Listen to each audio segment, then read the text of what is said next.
और उड़ाने वाला यदि भगवान हो तो वो पतंग उड़ती उड़ती अपनी मंजिल को प्राप्त कर लेती है। बोले गोविंद भगवान की। इसलिए सदगुरु का आश्रय लें महाराज। और ऐसे ही अपने सदगुरुदेव को याद करते हैं। कौन? जड़ भरत जी। ओ सतगुरु मैं तेरी पतंग, सतगुरु मैं तेरी पतंग, हवा विच उड़दी जावांगी, हवा विच उड़दी जावांगी। ओ साइयां डोर हथों छट्टी ना मैं कटी जावांगी। ओ साइयां डोर हथों सभी छट्टी ना मैं कटी जावांगी। ओ सतगुरु मैं तेरी पतंग, सतगुरु मैं तेरी पतंग, ओ बाबा मैं तेरी पतंग, बाबा मैं तेरी पतंग, हवा विच उड़दी जावांगी, हवा विच उड़दी जावांगी। ओ साइयां डोर हथों छट्टी ना मैं कटी जावांगी। ओ साइयां डोर हथों छट्टी ना मैं कटी जावांगी। ओ साइयां मैं तेरी पतंग, साइयां मैं तेरी पतंग, ओ श्यामा मैं तेरी पतंग, श्यामा मैं तेरी पतंग।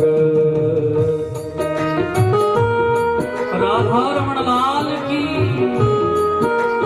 आपकी बाजुएं जुड़ गई होंगी, थोड़ा ऊपर उठाओ।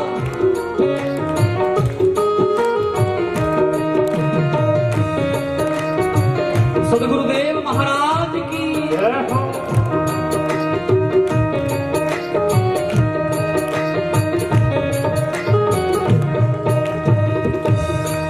बड़ी मुश्किल दे नाल मिलया मैनू तेरा गवारा है, श्यामा तेरा गवारा, ओ श्यामा तेरा गवारा है, ओ श्यामा तेरा गवारा है। मैनू इको तेरा आसरा नाल तेरा सहारा है, बाबा तेरा सहारा है, ओ श्यामा तेरा सहारा है, ओ बाबा तेरा सहारा है। हुण तेरे ही भरोसे, हुण तेरे ही भरोसे, हवा विच उड़दी जावांगी, हवा विच उड़दी जावांगी। ओ श्यामा डोर हथों छट्टी ना मैं कटी जावांगी, ओ श्यामा डोर हथों छट्टी ना मैं कटी जावांगी। ओ सतगुरु मैं तेरी पतंग, सतगुरु मैं तेरी पतंग।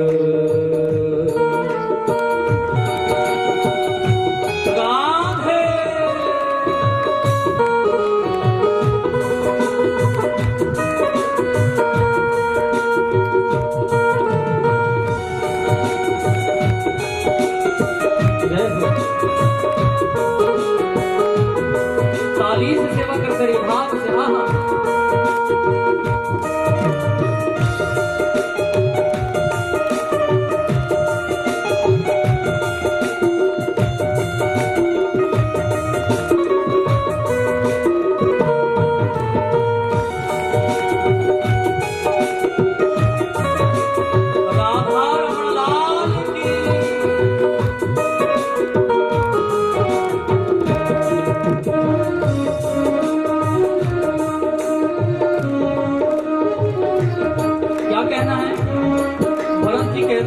सब कुछ छोड़ छाड़ करके सुध है।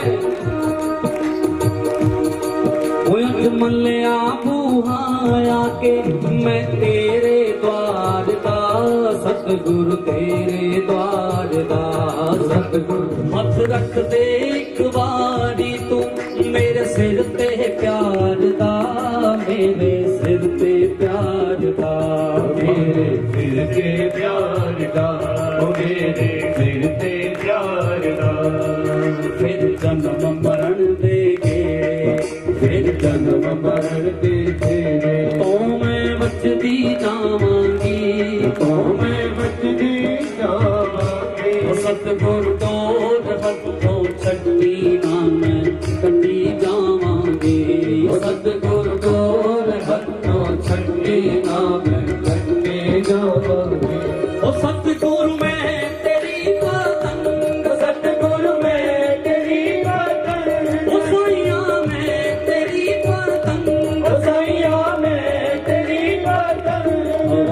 बिच उड़ती जावांगी, हवा बिच उड़ती जावांगी, हवा बिच उड़ती जावांगी, हवा बिच उड़ती जावांगी।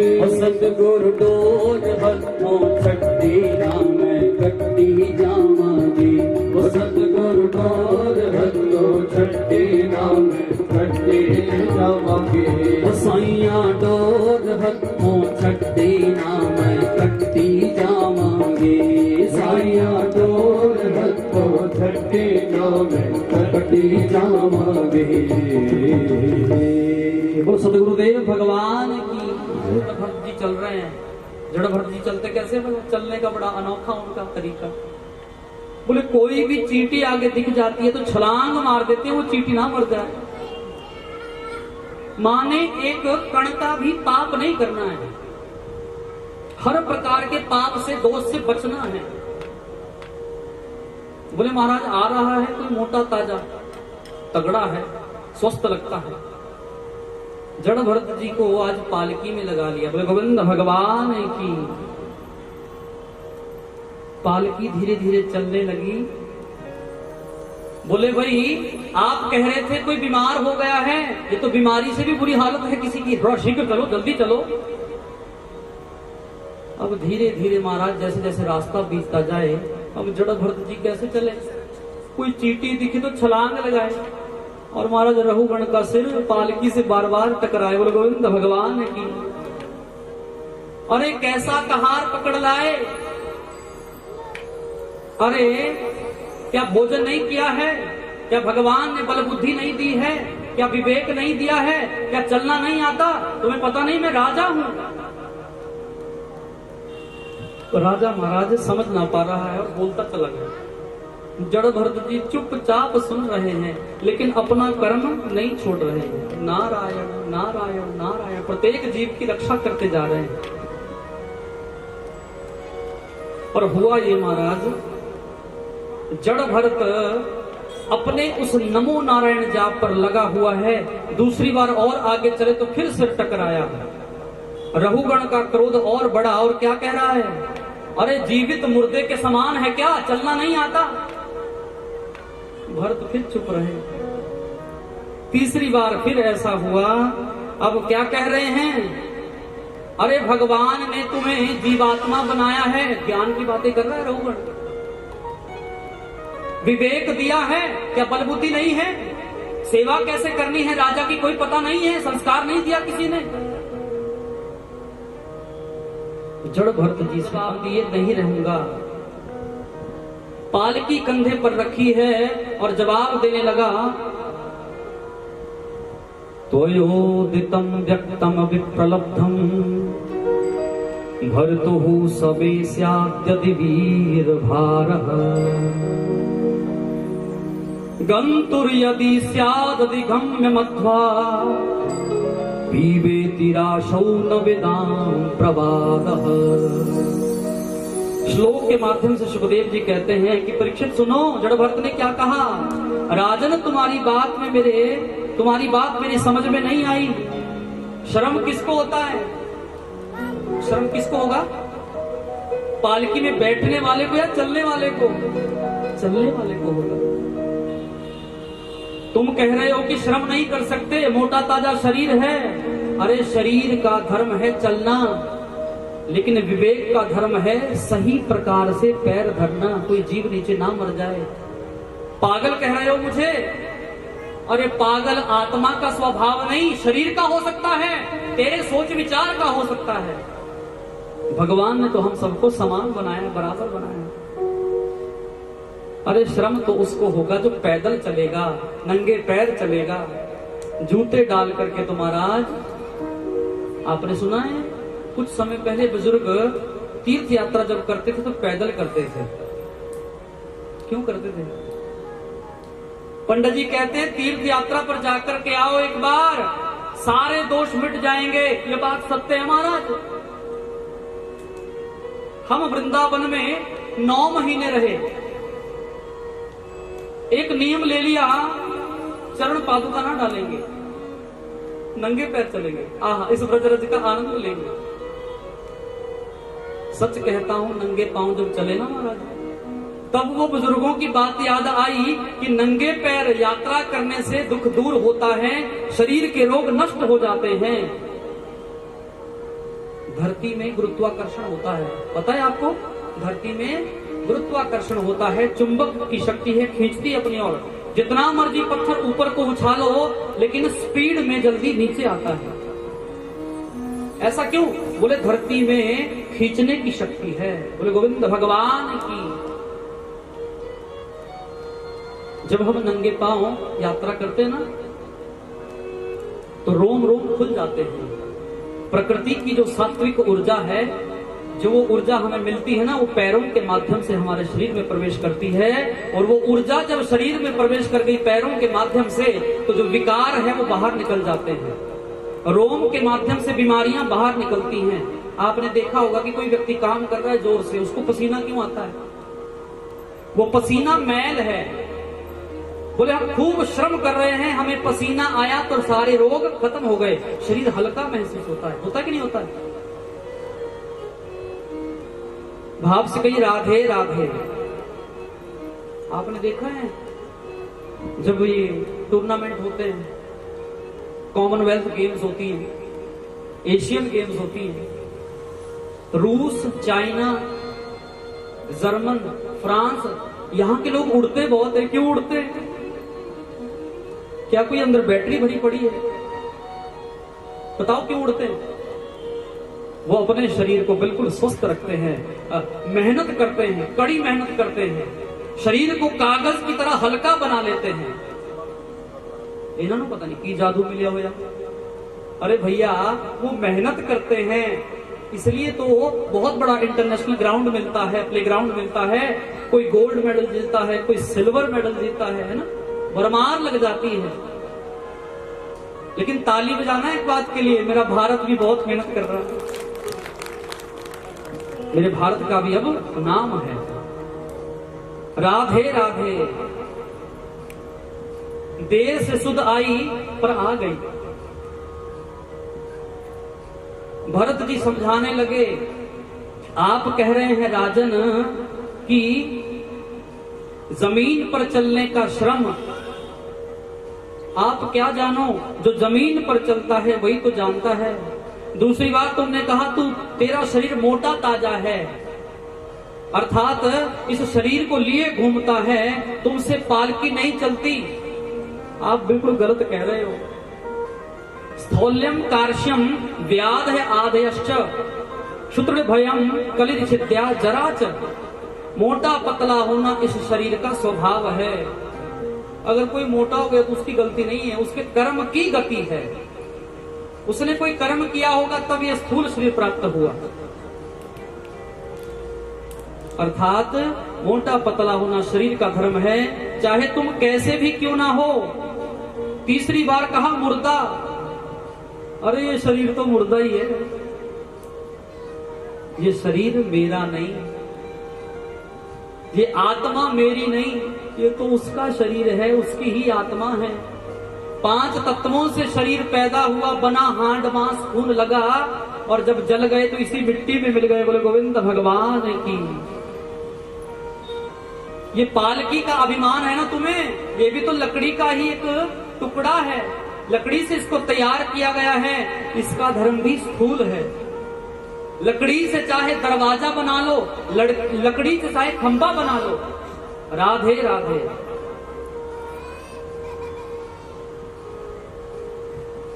पृथ्वी से ही पैदा होता है, पृथ्वी में ही मिल जाता है। आज राजा रघुगण को लगा कि कह तो रहे थे मोटा ताजा कोई पागल है, चलना भी नहीं आता है, लेकिन इतने ज्ञान की बात है। रघुगण को भी ज्ञान आया। बोले शरीर में ही तो आत्मा रहती है, यदि शरीर ना होता तो आत्मा को रहने को स्थान कहां मिलता। बोले आत्मा को फर्क नहीं है, ये तो भगवान उस पुतले पर, उस मिट्टी के बनाए घड़े पर दया करते हैं और उसमें प्राण फूंक देते हैं। बोले गोविंद भगवान की। हमारा शरीर एक बंसी है महाराज। क्या है? बंसी। गोविंद बजा दे तो हमारी सुंदरता हो जाए, गोविंद नाराज हो जाए तो हमें कोई चिता पर रख के जला दे। बोले गोविंद भगवान की। इसलिए हे राजा, ये बिल्कुल तर्क तुम्हारा गलत है। बोले कष्ट किसको होता है, शरीर को या आत्मा को? बोले कष्ट तो शरीर को ही होता है, पर कब तक होता है? जब तक उसमें मेरे परमात्मा का अंश हो। आत्मा हमारे शरीर में आई है ना, लेकिन हम शरीर के माध्यम से, आत्मा के माध्यम से परमात्मा तक नहीं पहुंच पाते महाराज, क्योंकि हम तो अपनी आत्मा को ही भूल बैठे हैं, गवा बैठे हैं, खो बैठे हैं। भाव से कह दीजिए एक बार, राधे राधे। हे राजा, तुम बहुत बड़े राजा हो, मुझे पता है तुम कपिल जी के आश्रम में ज्ञान प्राप्त करने जा रहे हो, सत्संग प्राप्त करने जा रहे हो, लेकिन मैं कहता हूं यहीं से वापस हो जाओ, तुम्हें सत्संग समझ में नहीं आएगा। तुम तो बड़े मूर्ख हो, ज्ञान की बातें करते हो लेकिन अज्ञान को साथ लिए चलते हो। कस्यसी पुत्रत्य इहपि कस्मात् क्षेमाय नश्चेदसी नोद शुक्लः। पालकी चलाने वाला विद्वान भी हो सकता है, मूर्ख भी हो सकता है, लेकिन शरीर का दोष नहीं। शरीर तो मात्र माध्यम है। शरीर माध्यम खलु धर्म साधनम। भगवान ने इस आत्मा को शरीर इसलिए दे दिया कि ये धर्म कर्म करेगा तो मुझसे प्रेम होगा, तो मैं भी एक दिन इससे प्रेम करूंगा। बोले गोविंद भगवान की। कोई भी दैत्य भगवान का पार्षद जब मरता है ना, तो अंत में चिता जलती हुई उसकी ज्योति प्रकट होती है और भगवान के हृदय में समा जाती है। राधे राधे। रघुगण को महाराज होश आ गए। महाराज जी कोई सामान्य नहीं। पालकी वालों को कहा फटाफट नीचे बैठो, पालकी नीचे उतारो, मुझे दर्शन करने हैं। चरणों में महाराज साष्टांग गिर गए। आप पराशर हैं, आप वशिष्ठ हैं, आप कपिल देव हैं, साक्षात मेरी परीक्षा लेने आए हैं। आप कौन हैं, अपना परिचय दीजिए। बोले मैं आत्मा हूं। अभी भी चक्कर में हमारा रघुगण, अपना सही परिचय दीजिए। अरे मेरा सच्चा परिचय, आप सबका सच्चा परिचय क्या है? हम आत्मा हैं। मिलना एक से, किससे? परमात्मा से। तब हमारा जीवन सिद्ध हो जाएगा। बोले गोविंद भगवान की। और उसका एक ही माध्यम है, क्या? सत्संग।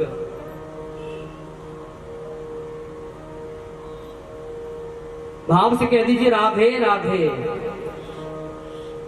कहते आप कौन है? तो आज अपना परिचय देने लगे। अहम पुरा भरतो नाम राजा, विमुक्त दृष्ट श्रुत संग बंधः, आराधनम भगवत इह मानो, मृगो भवम मृग संगा दत्तार्थ। सबसे पहले मैं भरत राजा था। एक जीव में मेरी ममता, मेरी आत्मा फंस गई, मेरा मोह पड़ गया, एक मृग बनकर के पैदा हुआ।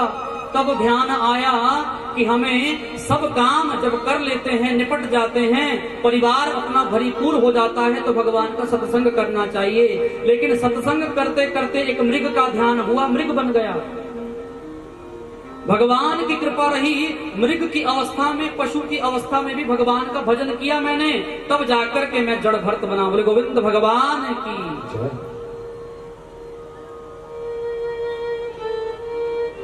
सर्वप्रथम भारत का राजा भरत हुआ, और दूसरे भरत कौन हैं? कैकेयी के कुमार भरत, जानते हैं रामायण कथा। और एक महाराज महाप्रतापी राजा हुए दुष्यंत, शकुंतला के पुत्र भरत। सर्वदमन भी उनका नाम है। बोलिए भरत जी महाराज की। सतयुग की कथा है दुष्यंत की। बस इतना ही वर्णन है कि उनके भी एक पुत्र हुआ, नाम पड़ा भरत। कर्म प्रधान विश्व रचि राखा, जो सस करहि तो सो तस फल चाखा। आप ज्ञान लेने आए हो ना महाराज, एक ही ज्ञान देता हूं, सुंदर कर्म करो। क्योंकि हमारा धर्म क्या है? आया है सो जाएगा, राजा रंक फकीर। आप बहुत सुंदर हैं तो 50 साल के बाद आपकी सुंदरता ऐसी नहीं रहेगी। आप 5 वर्ष के लिए राजा बने हो, अगले 5 वर्ष के लिए नहीं रहोगे राजा, कोई गारंटी नहीं है, कोई पता नहीं आपका। इसलिए बार बार भगवान का भजन करो। हमारी संपूर्ण भूधरा पर 7 द्वीप हैं, लेकिन सब में श्रेष्ठ द्वीप है जम्बू द्वीपे भरतखंडे आर्यवर्ते भारतक देशे। सबसे सुंदर देश कौन सा? बोले भारत। लेकिन आजकल कोई घूमने सैर करने जाता है तो विदेशों में जाता है। साडा नवा नवा ब्याह होया, असी अंडर निकोबार घूमन गए। अच्छी बात है, एक ही भूखंड है, लेकिन हम में गलती ये हो गई कि हम अपने घर को इतना गंदा कर देते हैं। आजकल हम अपने पंजाब को, अपने हिमाचल को, अपने हरियाणा को, अपनी दिल्ली को इतना गंदा कर चुके हैं, प्रदूषण ही प्रदूषण है। सबसे बड़ा हिमाचल में एक एरिया है, इंडस्ट्री एरिया, बद्दी, जानते हैं आप सब। बद्दी में महाराज आज से 25 साल पहले हम देखते तो हरियाली ही हरियाली होती थी, लेकिन 25 सालों में आज देखते हैं तो आज धुआं ही धुआं है। बोले गोविंद भगवान की। हमारे सुंदर देश को हमने ही गंदा किया है, पैसे के लालच में, बड़े बनने के लालच में, सब कुछ गाड़ी बंगले होने के लालच में। भाव से कह दीजिए राधे राधे। जैसा कर्म करोगे वैसा ही फल पाओगे। सुंदर उपदेश कर रहे हैं महाराज, और उपदेश करते करते क्या कह रहे हैं? हे रघुगण, हे महाराज, एक शब्द भी किसी को गलत बोल दिया ना, कल हम बात कर रहे थे सभी ब्राह्मण बैठ करके कि शब्द गुणत्वकम आकाशम, शब्द का गुण है आकाश। एक शब्द मैंने यहां से बोल दिया, किसी को बुरा शब्द बोल दिया तो आकाश में गूंज रहा है। आज कल परसों अनेकों युगों तक बीतता रहेगा जब तक उस शब्द का कर्म का फल पूरा ना हो जाता। मैंने किसी को मजाक में भी दुत्कार दिया ना, तो एक दिन मुझे भी दुत्कारेगा। शब्द जिंदा रहता है। उदाहरण देता हूं, नारायण ने अजामिल से संतों के माध्यम से कहा, अपने पुत्र का नाम नारायण रखो, तुम्हारी मुक्ति हो जाएगी। लेकिन एक ही बार लिया जीवन में, कब? जब मरने लगा। और वो नाम महाराज एक ही बार लिया और आकाश में गुंजायमान हो गया। ऐसा गुंजायमान हुआ नारायण नाम का जाप, जहां तो यमराज लेने आने थे वहां नारायण के पार्षद आए। बोले गोविंद भगवान की। शब्द की महिमा है। शब्द ब्रह्म, ब्रह्म शब्द ब्रह्म जगन मिथ्या, या फिर ब्रह्म सत्यम जगन मिथ्या। ब्रह्म ही शब्द, शब्द ही ब्रह्म है। वेदांत सार हमें बताता है। झूठ बोलने वाला, झूठी गवाही देने वाला हमारी पृथ्वी से 99,000 योजन की ऊंचाई पर 28 प्रकार के नरक है। बड़े बड़े साइंटिस्ट आए कि भाई धरती से सूरज की ऊंचाई कितनी है। मेरे हनुमान जी आए, तुलसीदास जी आए और क्या कह गए? इतनी सी पंक्ति कही, जुग सहस्त्र जोजन पर भानु। एक युग गुणा 1000, जुग सहस्त्र जोजन पर भानु। एक योजन में होते हैं 12 किलोमीटर, एक योजन में 12 किलोमीटर होते हैं, और एक योजन में 3 कोस होते हैं। एक कोस में 3 किलोमीटर होते हैं, 4 3 12,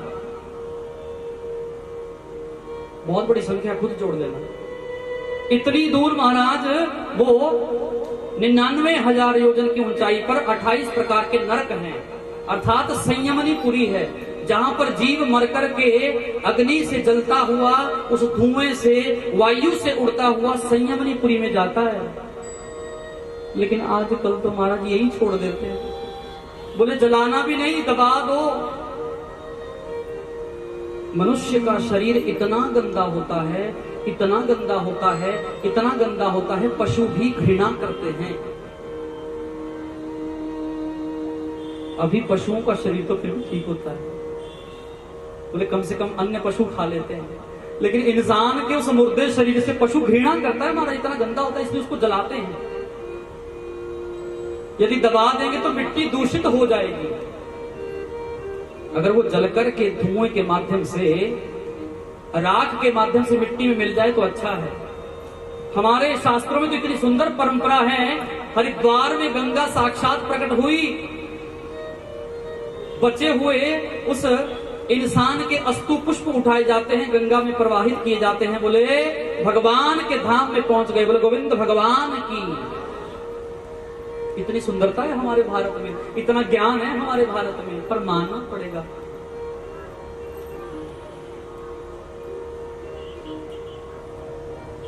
जिसका भी कोई पूर्वज पितर शरीर छोड़ करके जाए ना महाराज, तो अच्छी प्रकार से ब्राह्मणों से सलाह लेकर के उसका अंतिम संस्कार करें।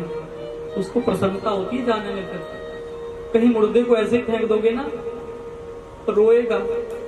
इसको जन्म भर, जीवन भर मैंने इतना सुंदर संस्कार दिया, पाला, गोद से लगा करके रखा, हृदय से लगा करके रखा, और आज इसने आत्मा निकलते ही इसको फेंक दिया। शक्ति निकली है लेकिन शव शेष है, उसको जलाओ, नहीं तो भयानक बीमारी फैल सकती है। चाइना से बीमारी आई, क्यों आई? बोले वहां पर मुर्दे को फेंक दिया जाता है और हवा इतनी अपवित्र हो जाती है, इतनी अपवित्र हो जाती है महाराज। सुना वो छोड़ते नहीं है, खा लेते हैं। भाव से कही राधे राधे, कितने निकृष्ट है। दोष लगा हुआ है भगवान का उनको। 28 प्रकार के नरकों का वर्णन किया। तामिश्र, अंध तामिश्र, रौरव, महारौरव, कुंभ, विपाक, काल सूत्र, 80 पवित्र वन। संक्षिप्त में सुनिए। झूठ बोलने वाला, झूठी गवाही देने वाला तामिश्र नामक अंधकार उस नरक में गिरता है। बोले तामिश्र क्या है? तामिश्र नरक का अर्थ क्या हुआ? बोले तांबे की भूमि है, यहाँ तो मिट्टी की है ना, तप जाए कोई बात नहीं, दब जाती है, लेकिन वहां पर उस तामिश्र नरक में तो ऐसा ही एक भूमि का टुकड़ा है। सुन लो, जो झूठी गवाही देता है, झूठ बोलता है, उसको वो नरक मिलता है। और संयमनी पुरी में तब प्रवेश मिलता है, पहले वो नरक भोगना पड़ता है। उसको आग की तरह तपाया जाता है। जैसे तवा तपता है ना, तवा खाना बनाते हैं तब रोटी बनती है, वैसे उसको तपाया जाता है, लाल किया जाता है। तांबे की भूमि, महाराज तपने की जो क्षमता है ना तांबे में बहुत है। बार बार उसको पटका जाता है, और जो किसी निरपराध जीव को मार देना, उस पर आग में महाराज सरिये, लोहे की सलाखें गर्म की जाती हैं। बार बार उस जीवात्मा को दोष दिया जाता है। और शौक है बलि चढ़ाने का, जीव की हत्या करने का, और आनंद आ रहा है। अब कैसा आनंद आया बता? पर गलती हमारी है, हमने गरुड़ पुराण को सुनना छोड़ दिया। बोले गोविंद भगवान की। जब कोई जाता है ना महाराज घर में, सिधार गया कोई बुजुर्ग, तो गरुड़ पुराण जरूर सुनिए। छठे दिन से लेकर के 10वें दिन तक गरुड़ पुराण सुने। किसी विद्वान को बुलाए, उसको पढ़ करके सुनाए, वो सारी प्रक्रिया सुना देता है। जिसने कैसा कर्म किया, उसको कौन सा लोक मिला, कौन सा जीव बना। बोले गोविंद भगवान की। जो व्यक्ति किसी से घृणा करता है, द्वेष करता है, उसको रौरव नामक नरक मिलता है। जो किसी की हिंसा करता है, बलि चढ़ाता है, पशु को मारता है, बेजुबान को मारता है, उसको कुंभ, विपाक नरक मिलता है। बोले कुछ दिखाई नहीं देता आगे, धुआं ही धुआं दिखाई देता है। सूखा धुआं नहीं, बोले गीला धुआं, लिक्विड धुआं, उसको कुंभिपाक कह रहे हैं। जब हमारे कोई फोड़ा फुंसी हो जाती है ना, तो उसमें एक बड़ा दर्द भरा पदार्थ पैदा हो जाता है, जिसको पीक बोलते हैं, पाक बोलते हैं। अर्थात कृष्ण कहने से तर जाएगा, पार भव से उतर जाएगा। इसलिए राधे कृष्ण कहते कहते तर जाइए। कथाएं आपने सुनी है, जानते हैं आप, बस इसका आध्यात्म समझिए। प्रत्येक इंसान को सारे काम छोड़ करके, चाहे वो विद्वान है, चाहे वो राजा है, सारा दिन काम करके आइए और शाम को बस संध्या में बैठ जाइए भगवान के आगे आंखें बंद करके। मैं सच कहता हूं, मुझे तो शांति मिलती है, आपको भी मिलेगी। बोलो गोविंद भगवान है की।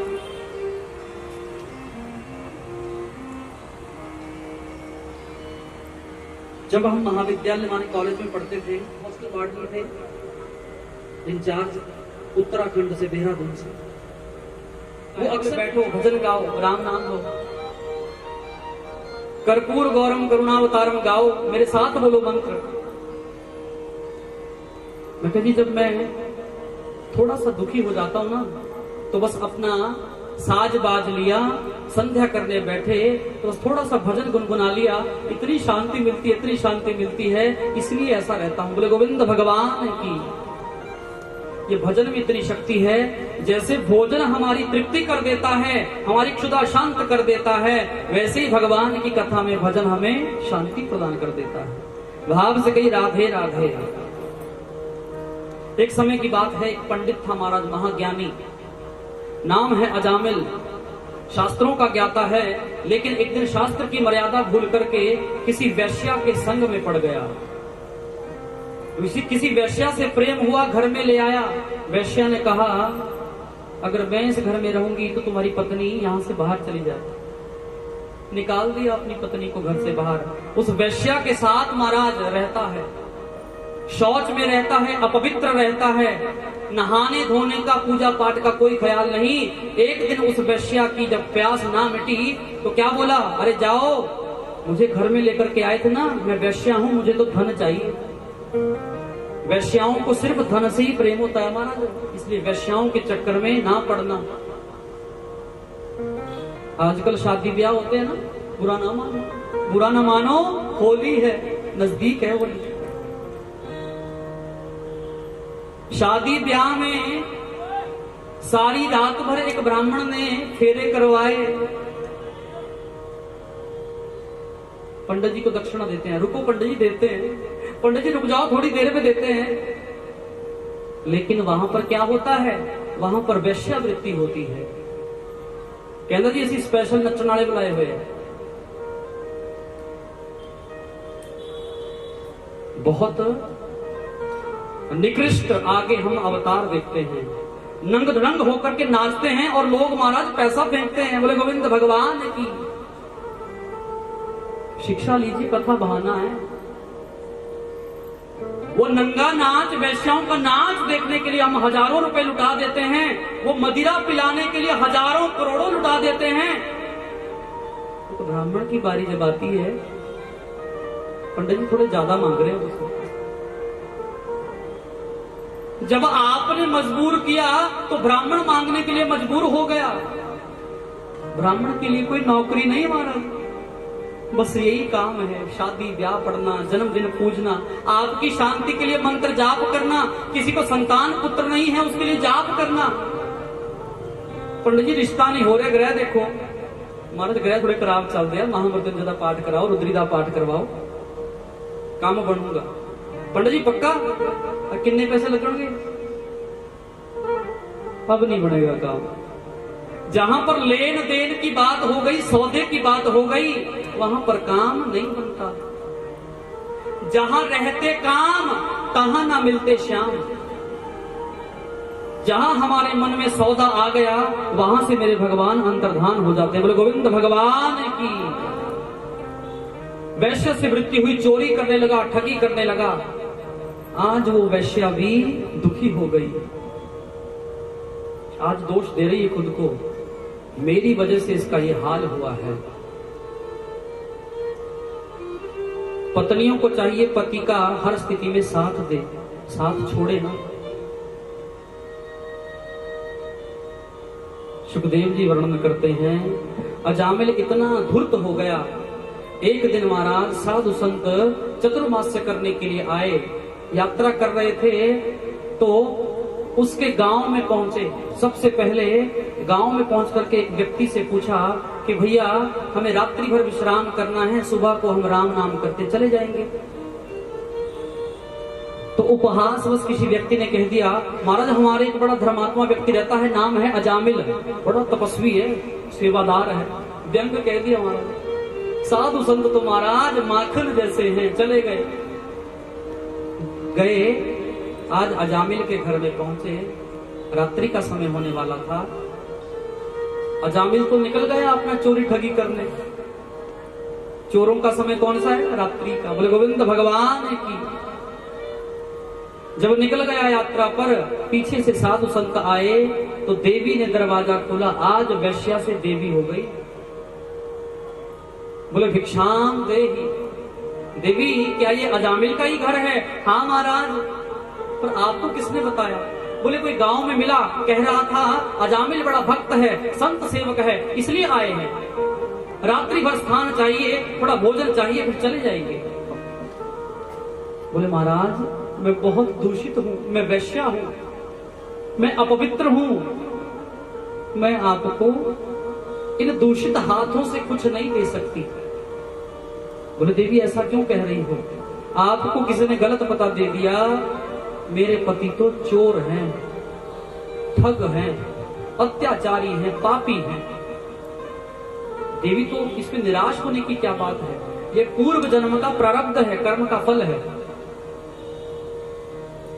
मैं आपको सूखा राशन दे सकती हूं।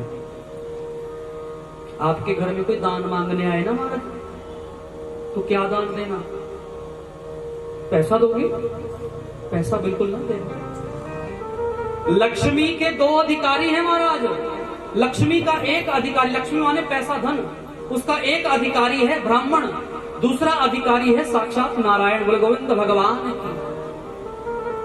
किसी चलते फिरते को पैसे दे दिए ना, जाएगा 2 पैग लगाएगा, आपके दान का महाराज सत्यानाश हो जाएगा। आपको नहीं पता वो क्या क्या खा लेगा आपके पैसे से, उसको दोष नहीं, आपको दोष लगेगा। आपने जानते हुए उसको दान दिया है। दान करिए अन्न का। अन्नदानम महादानम सर्वदानेषु दुर्लभ। अन्न दान कर दीजिए, भिखारी का पेट भर जाएगा, भगवान भी आपको आशीर्वाद देगा। पैसा मत देना, लाख पैसा मांगे पैसा मत देना, क्योंकि लक्ष्मी के 2 वाहन हैं। यदि तो लक्ष्मी नारायण के पास गई तो गरुड़ उनका वाहन बन जाता है, नारायण के साथ शोभित होती है। और कहीं भिखारी को दे दिया तो वाहन बनेगा उल्लू। बोले गोविंद भगवान की। आपकी भी दुर्गति हो जाएगी। किया तो था धान भरत की मानती।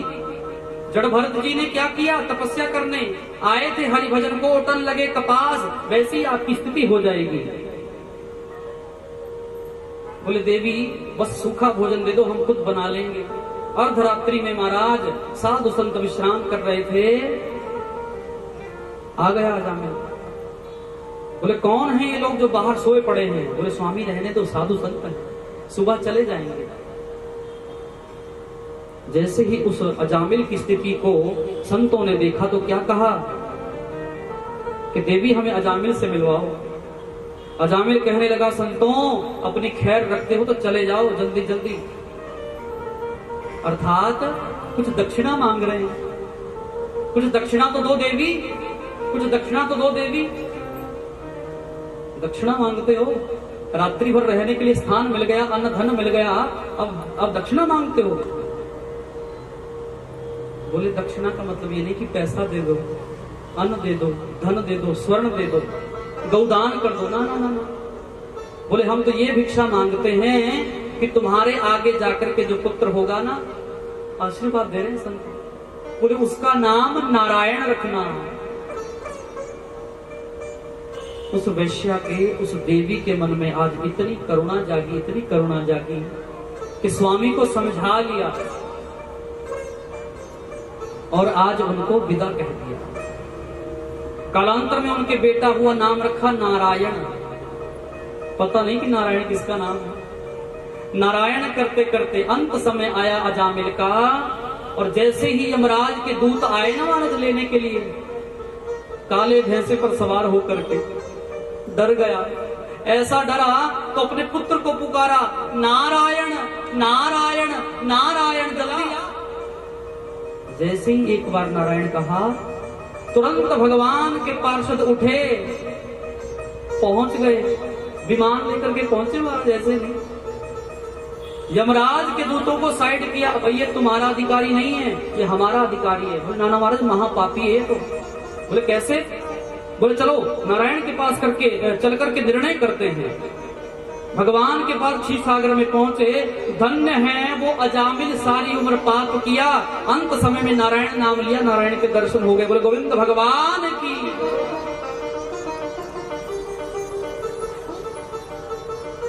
पहुंच गए। आज भगवान ने निराकरण किया, सच्चे भाव से, भाव कुभाव से जो मेरा नाम एक बार भी लेगा, उसको मेरे दरवाजे हमेशा खुले रहेंगे। बोले गोविंद भगवान की।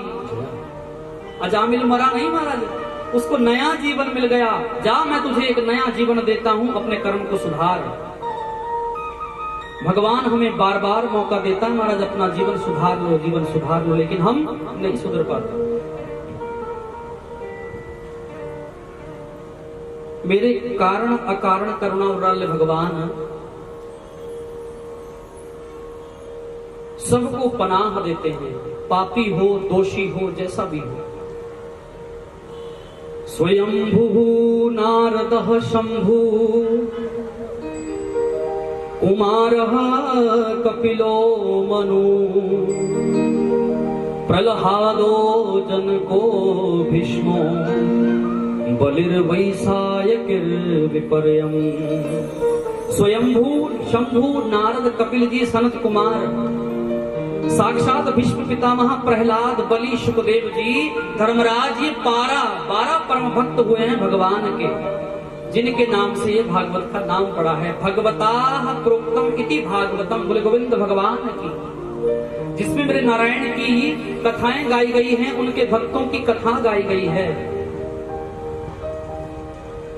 राम एक तापसती तारी, राम एक तापसती तारी, नाम कोटि खल कुमति सुधारी, नाम कोटि खल कुमति सुधारी, कहूँ कहाँ लगी नाम बढ़ाई, कहूँ कहाँ लगी नाम बढ़ाई।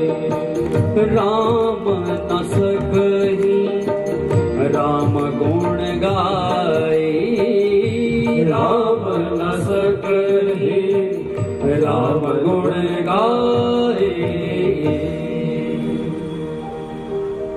राम से बड़ा, आगे बताइए, तेरा नाम है। प्रश्न कर लिया ऋषियों ने कि भाई राम से बड़ा, राम का नाम कैसे? बड़ी सुंदर कथा सुनाई सुखदेव जी ने। एक समय की बात है, वही पार्षद आज पूछने जा रहे हैं कि नारायण नाम लिया, राम नाम लिया और उसको उत्तम गति प्राप्त हो गई, चलो पूछते हैं इसकी महिमा क्या है। सबसे पहले धर्मराज के पास पहुंचे, बोले भाई मुझे तो नहीं पता। बोले चलो चलते हैं ब्रह्मा जी के पास। ब्रह्मा जी के पास गए, बोले राम को तो मैं जानता हूं, लेकिन राम नाम की महिमा मैं नहीं जानता, उनकी शक्ति को मैं भी नहीं जानता। और गए महाराज शंकर भगवान जी के पास। शंकर भगवान जी के पास क्यों गए? क्योंकि शंकर भगवान के आराध्य देव कौन है? मेरे नारायण है, मेरे राम है। बोले प्रभु आप ही बताइए राम नाम की महिमा। बोले राम नाम की महिमा मेरे तो गुरु हैं, आराध्य हैं, महिमा मुझे भी नहीं पता। बोले गोविंद भगवान की। अंत में कहां पहुंचे? बोले नारायण के पास चलते हैं। सभी देवता इकट्ठे हुए नारायण के पास पहुंचे। बोले प्रभु ये राम नाम की महिमा बतलाओ। बोले राम नाम की महिमा तो मुझे भी नहीं पता। बोले गोविंद भगवान की, इसलिए राम से बड़ा तेरा नाम रे। याद है जब सेतु बनाया जा रहा था लंका जाने के लिए, सभी वानर महाराज लगे राम लिख करके, नल नील लगे उस समुद्र में पत्थर फेंकने, पत्थर तैर गए, पुल तैयार हो गया। राम ने सोचा मेरी सेना लगी, मैं भी लगता हूं। राम ने भी एक पत्थर पर राम लिखा और छोड़ दिया। हनुमान जी क्या कह रहे हैं, डूब गया पत्थर। हे राम, हे मेरे स्वामी, जिसको आपने लिख करके छोड़ दिया वो कहां से तैर पाएगा। बोले गोविंद भगवान की, इसलिए राम की महिमा तो मैं भी नहीं जानता, राम से बड़ा मेरा नाम है। इसलिए राम नाम नारायण नाम का तो सब पालन करते हैं, सब पूजा करते हैं। बोले गोविंद भगवान की। और आज की विश्राम की कथा आपको सुनाने जा रहा हूं। पूर्व जन्म में एक चित्रकेतु नाम का राजा हुआ, भगवान का अनन्य भक्त है। एक दिन कैलाश पर गया, मां पार्वती और शंकर जी सप्त ऋषियों को सुंदर ज्ञान का उपदेश कर रहे थे। ज्ञान का उपदेश करते करते वागर्थाविव संपकृतौ वागर्थ प्रतिपत्तये जगतः पितरौ वंदे पार्वती परमेश्वरौ।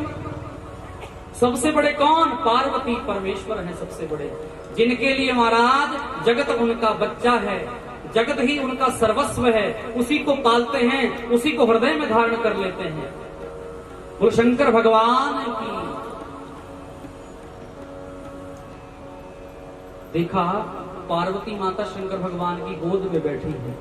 मैं कह रहा हूं ना, शब्द में जैसे अर्थ है, शब्द में जैसे अर्थ है। मैंने किसी का नाम लिया राकेश, अर्थात रक्षक का जो ईश है, ईशस्य रक्षकः यस्य राकेशः। बोले जो किसी की रक्षा करता है उसकी ईश्वर भी रक्षा करते। बोले गोविंद भगवान की। हमारे यजमान जी का बड़ा प्यारा नाम है, जय हो। भाव से कह दीजिए राधे राधे। और महाराज उन दोनों में भेद पैदा कर दिया राजा ने। जब भेद पैदा किया तो आज माता पार्वती और शिव का अपराध कर दिया, बहुत कुछ बोल दिया। ज्ञान का उपदेश कर रहे हो और बैठने की मर्यादा नहीं। शंकर बाबा तो भोले वाले, ना किसी के सम्मान से लेना, ना किसी के दुख से लेना, अपने आनंद में रहते। लेकिन माता पार्वती से ना रहा गया।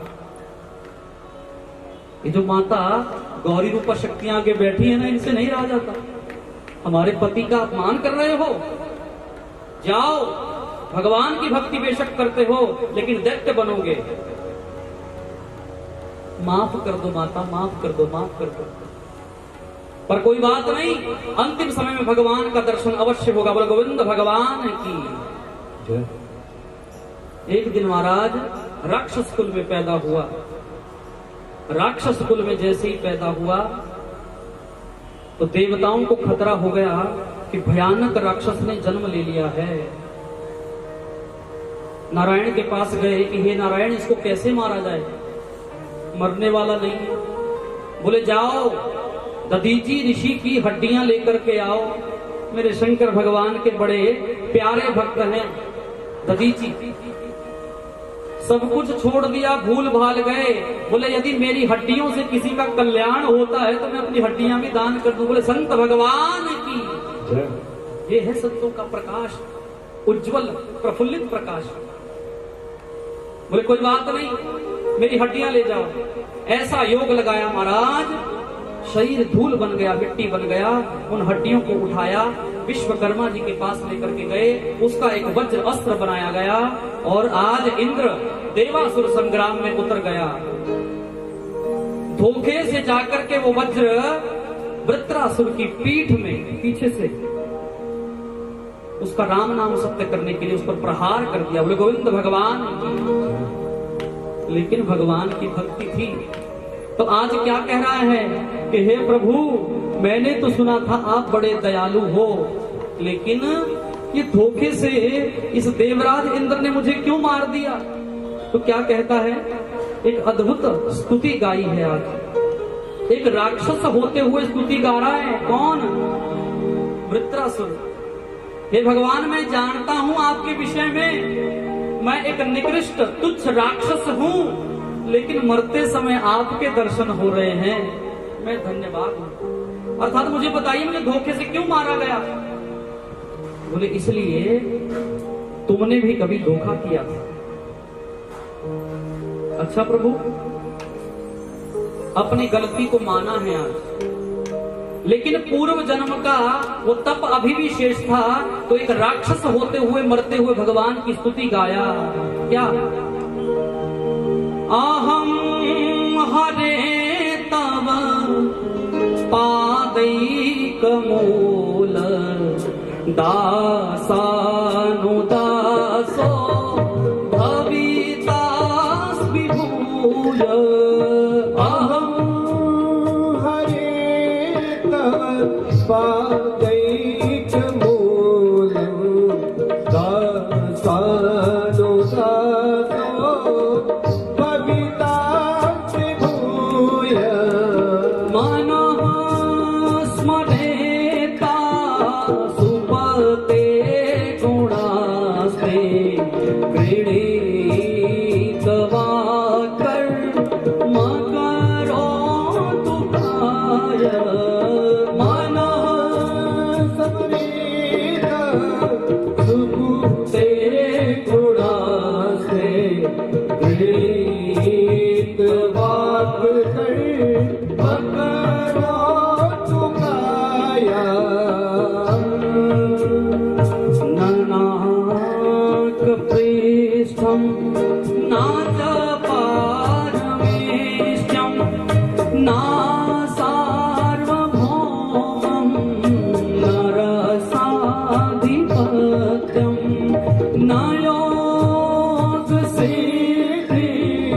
नो नर्भवं वा समञ्जसत्वा निर्भयकाक्षे।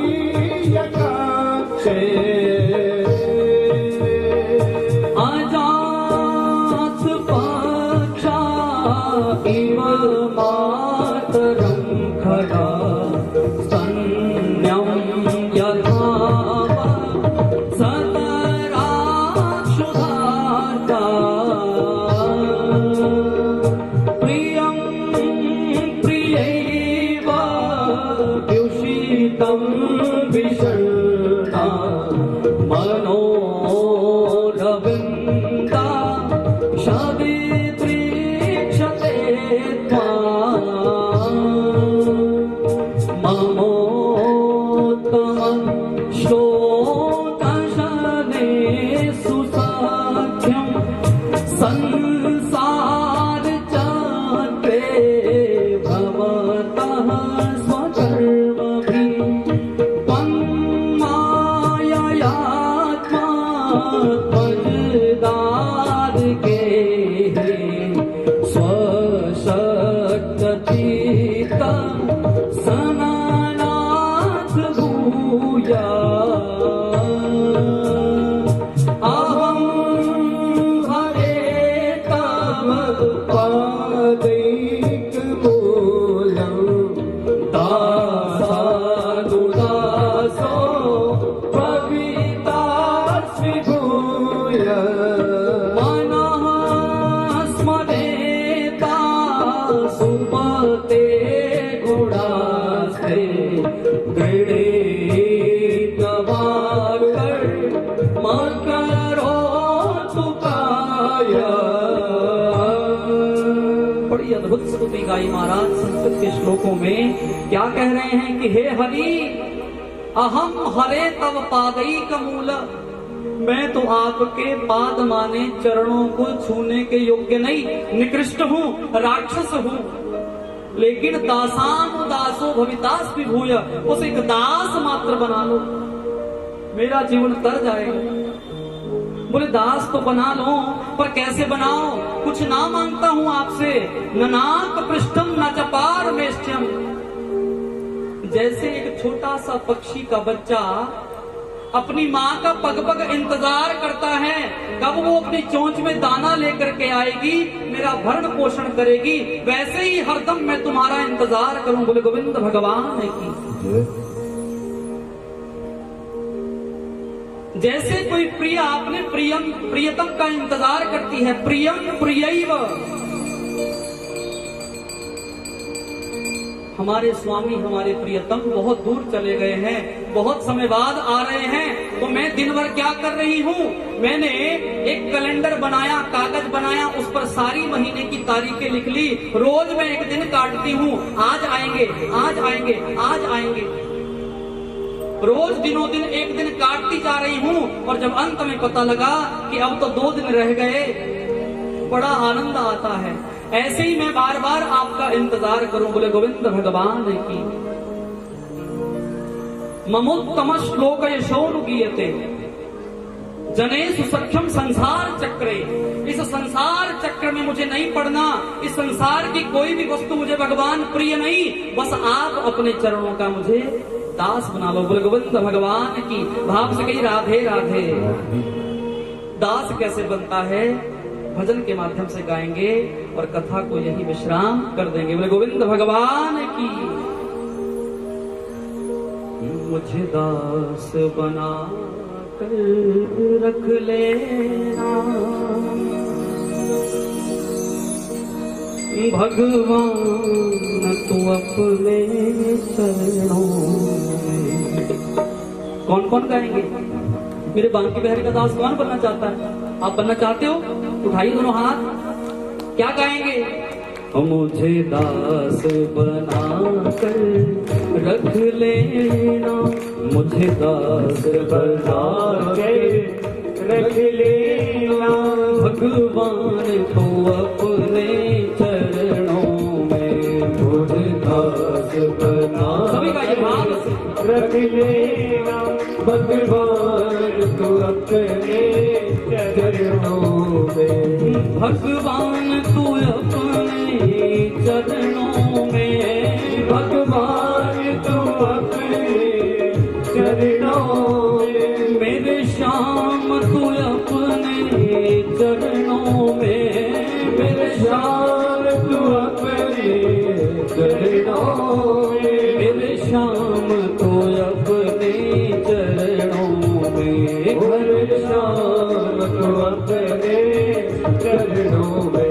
मुझे दास बना कर रख लेना, मुझे दास बना कर रख लेना भगवान, तो अपने चरणों में। भगवान तो अपने चरणों में। राधे। ताली से सेवा करते रहिए, भाव से। बस 5 मिनट, उसके बाद आरती करेंगे।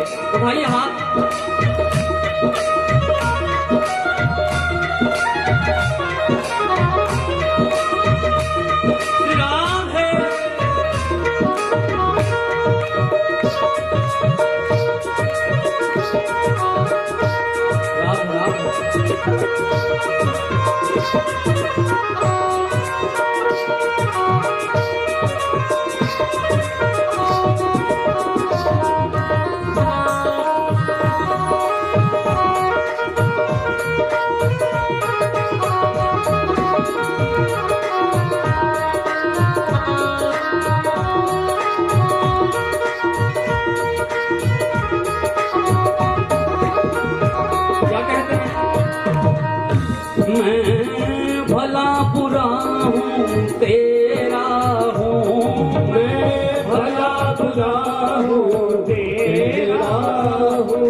जाकर जान के रख लेना, मुझे चाकर आन के रख लेना भगवान तो अपने चरणों में मुझे चाकर सभी का ये भाव रख लेना भगवान तू अपने चरणों में। राधा रानी सरकार की जय हो।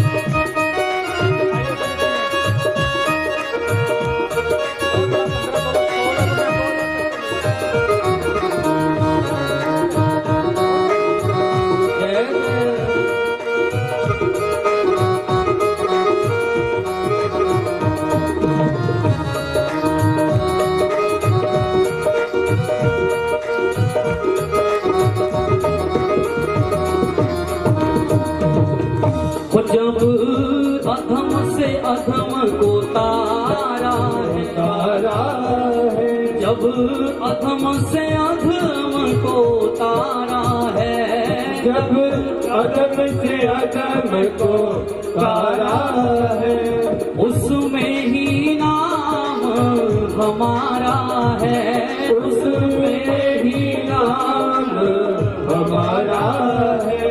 मुझे भार समझ के रख लेना, मुझे भार समझ के रख लेना, भगवान तो अपने चरणों में मुझे दास बना कर रख लेना, भगवान तू अपने चरणों में। भगवान तू अपने चरणों में, भगवान तू अपने चरणों में। नारायण तुम अपने ही चरणों में, नारायण अपने चरणों में। मुझे नौकर रख लेना, मुझे नौकर मान के रख लेना, भगवान तो अपने चरणों में। मुझे दास बना कर रख लेना, भगवान तू अपने चरणों में। भगवान तो अपने चरणों में, भगवान तू अपने चरणों में। राधे श्याम तो अपने चरणों में, राधे श्याम तू अपने चरणों में। घन श्याम तो अपने चरणों में, घन श्याम तू अपने चरणों में। राधे श्याम तो अपने चरणों में, राधे श्याम तू अपने चरणों में। राधा रानी सरकार की जय जय श्री राधे, जय जय श्री राधे। तो ये भाव से आरती करेंगे, लेकिन उससे पहले मैं कुछ कहना चाहता हूं। हमारा यजमान परिवार बड़ भागी है। हम आपका यदि मिलन हुआ है तो यजमान बीच में है। बोले गोविंद भगवान की। मैं भी बार बार यजमान जी का धन्यवाद करता हूं। तो भगवान ने संत गुरु की कृपा से ऐसा सत्संग प्रदान किया जिससे हम आप मिल पाए, इस सत्संग में बैठ पाए। और कल को जिनकी कथा पिछले 4 दिन से सुन रहे हैं, उनका क्या है कल? अंग्रेजी में बोलो हैप्पी बर्थडे। उनका कल जन्मदिन है हमारा।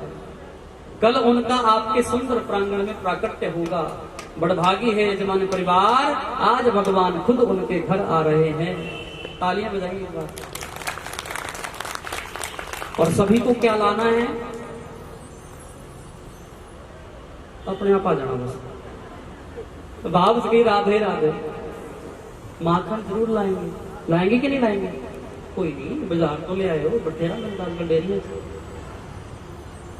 साथ में मिश्री लाना, क्योंकि जब किसी के जन्मदिन में जाते तो क्या क्या लेके जाते हैं? बच्चे ने सोना ना सेट ले आए हो भाई।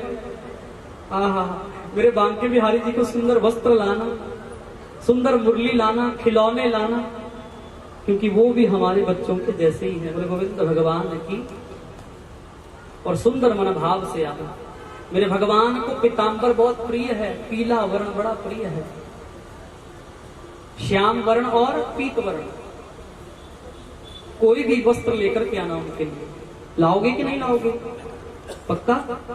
देखूंगा, मैं सबको देख रहा हूँ कौन कौन हाँ कर रहा है, और नहीं लाए तो मैंने एब्सेंट लगा देना। बोले गोविंद भगवान की राधे राधे।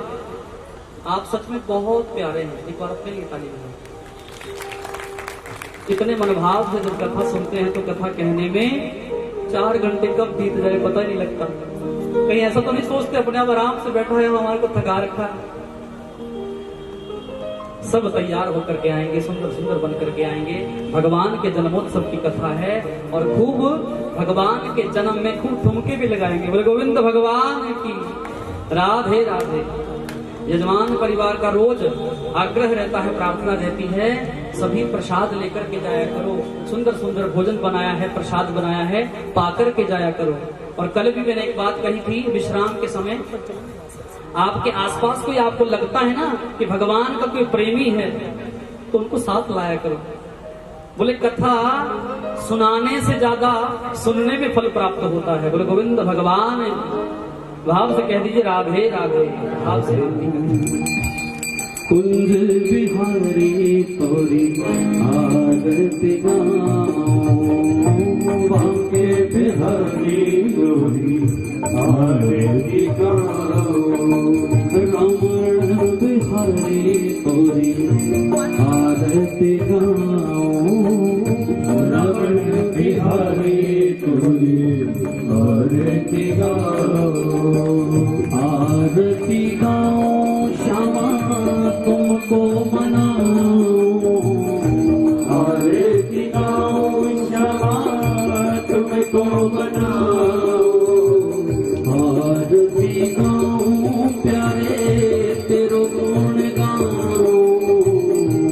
आरती गाओ प्यारे तेरो गुण गाओ।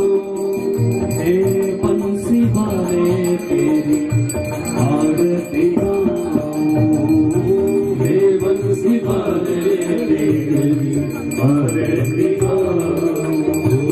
चरणों से निकली गंगा प्यारी, चरणों से निकली गंगा प्यारी, जिसने सारी दुनिया धारी, जिसने सारी दुनिया धारी, उन चरणों के मैं दर्शन पाऊं, उन चरणों के मैं दर्शन पाऊं। कुंज बिहारी तोरी आरती गाऊं, कुंज बिहारी तोरी आरती गाऊं। मोर मुकुट तेरे शीश पे सोहे, मोर मुकुट तेरे शीश पे सोहे, प्यारी प्यारी बंसी मेरो मन मोहे, प्यारी प्यारी बंसी मेरो मन मोहे, प्यारी छवि को मैं मन में बसाऊं, प्यारी छवि को मैं मन में बसाऊं। कुंज बिहारी तोरी आरती गाऊं, कुंज बिहारी तोरी आरती गाऊं। श्री हरिदास के प्यारे तुम हो, श्री हरिदास के प्यारे तुम हो, मेरे मोहन जीवन भन हो, मेरे मोहन जीवन भन हो, तेरी छवि पे मैं बड़े बड़े जाऊं, तेरी छवि पे मैं बड़े बड़े जाऊं। बांके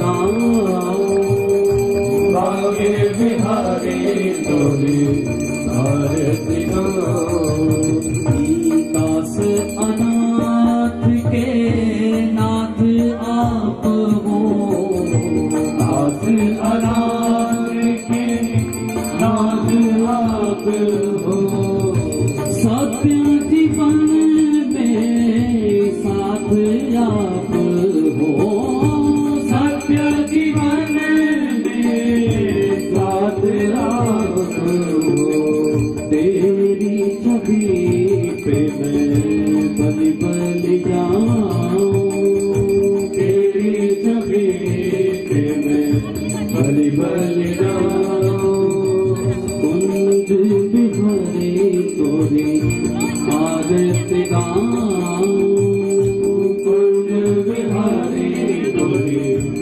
आरती गाऊं प्रेम की गंगा मन में बहा दो प्रेम की गंगा मन में बहा दो भक्तों विनय भव पार लगा दो भक्त विनय भव पार लगा दो जन्म जन्म तेरो दर्शन पाऊं जन्म जन्म तेरो दर्शन पाऊं बांके बिहारी तोरी आरती गाऊं बांके बिहारी तोरी आरती गाऊं राधा रमण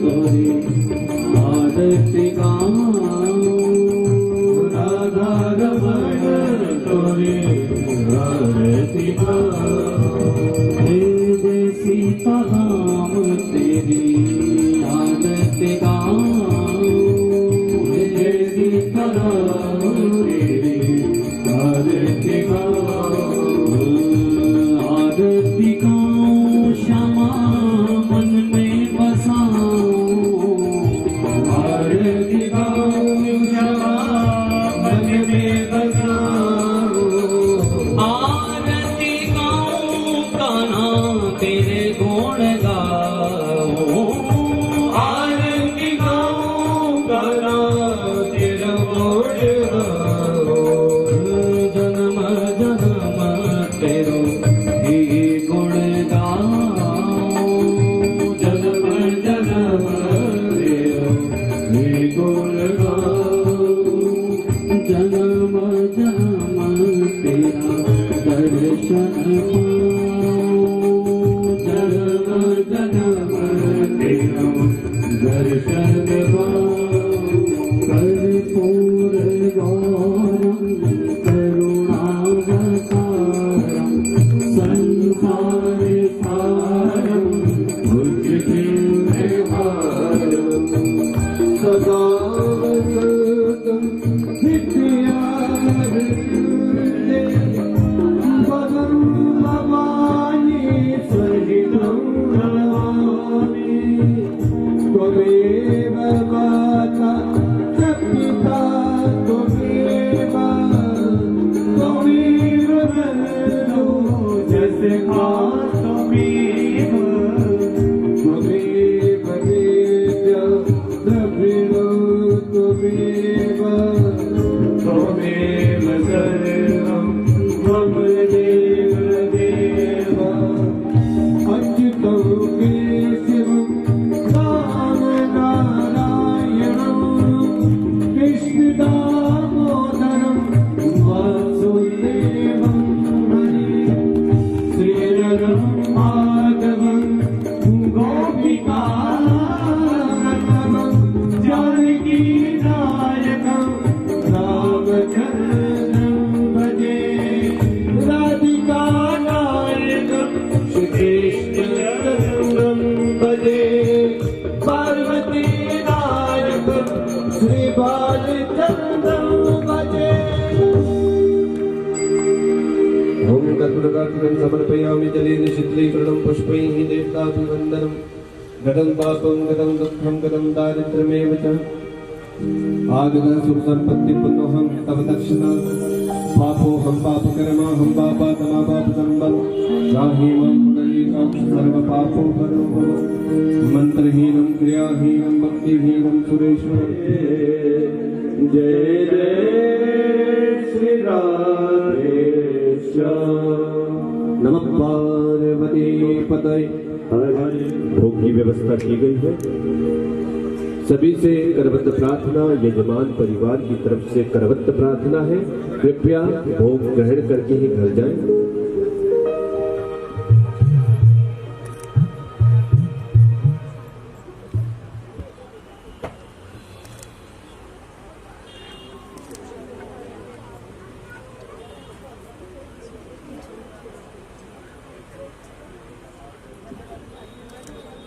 हरिओम श्री राधेश्याम।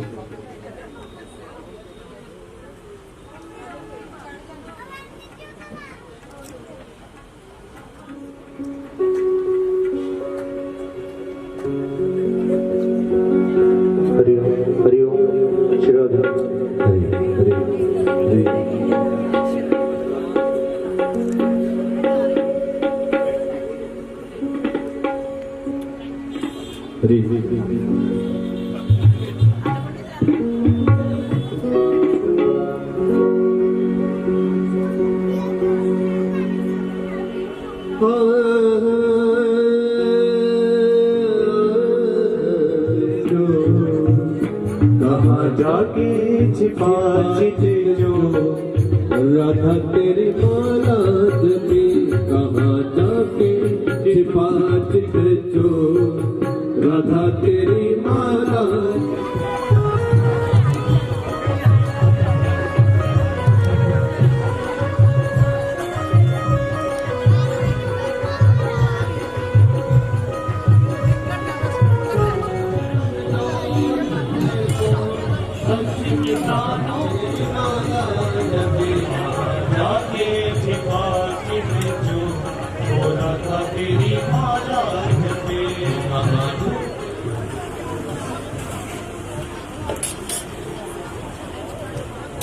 डालो बेटा डालो, बड़ो बड़ो बड़ो।